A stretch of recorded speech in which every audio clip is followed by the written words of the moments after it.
Hello students, ఈరోజు మనం soft water అదేవిధంగా హాట్ వాటర్కి సంబంధించి ఒక చిన్న ఎక్స్పెరిమెంట్ చేయబోతున్నాం.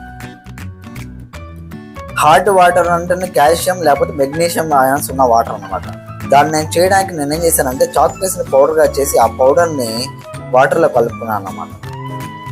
ఎందుకంటే ఈ చాక్ పీస్ అనే కాల్షియం కార్బోనేట్తో తయారవడం వల్ల అది వాటర్లో కలిపినప్పుడు కాల్షియం దాంట్లో బాగా డిజాల్వ్ అవుతుంది. ఇప్పుడు మనకు కావాల్సిన హాట్ వాటర్ అనేది తయారైంది అన్నమాట.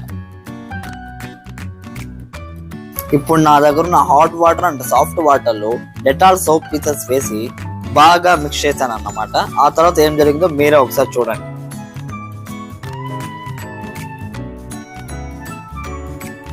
నా హాట్ వాటర్లో కాల్షియం అయాన్స్ ఎక్కువ ఉండడం వల్ల అది సోప్తో రియాక్ట్ అయినప్పుడు ఇలా స్కమ్ అనేది ఫామ్ అవుతుంది. కానీ సాఫ్ట్ వాటర్లో అలా జరగదు కాబట్టి సాఫ్ట్ వాటర్ కంప్లీట్గా క్లీన్గా కనిపిస్తుంది.